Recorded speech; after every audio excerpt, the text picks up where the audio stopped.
So the concept art for Avatar is a little bit weird, but I think there's a lot we can learn from seeing the development of this show and the characters. The new live-action Avatar just dropped on Netflix, and as a fan of the original series, I think this is a perfect time to take a step back and look at how this all started.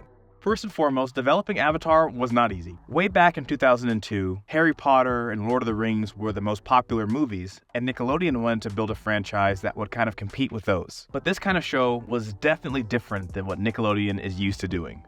But Mike and Brian, the creators of Avatar, had this really unique vision that the Nickelodeon executives really dug. It all started with this sketch here, but things quickly grew as they added inspirations from Eastern culture, documentaries, martial arts, and all that good stuff. So for the most part, Aang didn't really change too much. The creators were really inspired when they got a DVD of this performance called Shaolin Wheel of Life. And in that movie, there was a little boy who was like a monk, but was doing all of these awesome martial arts moves, and that's what inspired them to make Aang. A character who is very powerful, but because he's a monk, he's resistant to using his powers and hurting people.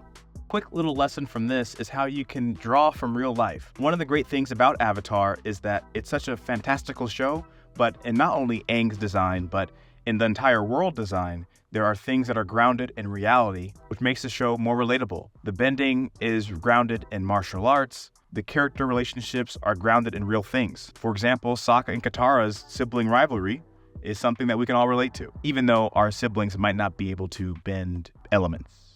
So yeah, be inspired by real life.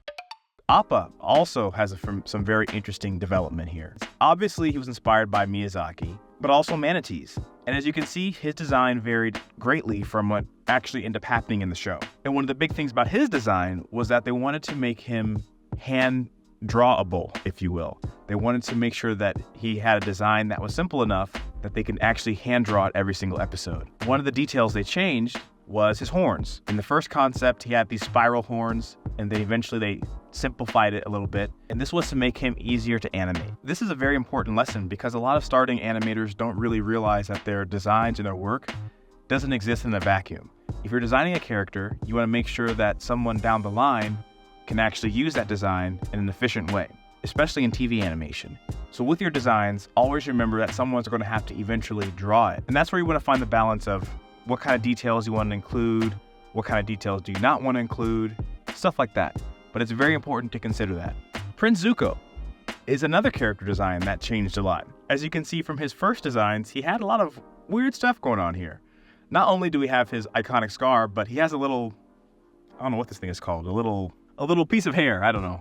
Early on, Zuko and the Fire Nation were going to be more influenced by a more samurai style. But as the show developed and the Fire Nation developed into a more Chinese style, they had to change the design. So sometimes design choices are changed because the story changes. Zuko's hair also changed because this traditional samurai look wouldn't fit anymore. So when the animation director in Korea recommended a ponytail, they decided to go with that, which also shows that collaboration is an important part of character design, right? You have to be open to getting ideas from everybody, not just what you want to do. Different people's perspectives and points of view can help make a character design better. So hopefully you have some people in your life that you can bounce ideas around with.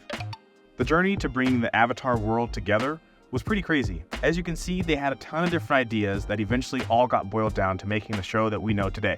When working on a TV show production, things change a lot. Maybe it's because of budgetary reasons. Maybe it's because of animation reasons and limitations. Or maybe it's because the story changes. Regardless of the reason, I think it's always important for anybody who wants to get into the animation industry to understand that things are going to change and the creative process is a process. Nothing comes out perfect. Let me know if you want to see more concept art for different shows. I think it's definitely interesting to look back and see how designs start and change and all that good stuff, but I'm not sure if you guys think it's as interesting as I do. If you want to see more behind the scenes of making of Avatar, check out this video here. It's all about storyboarding.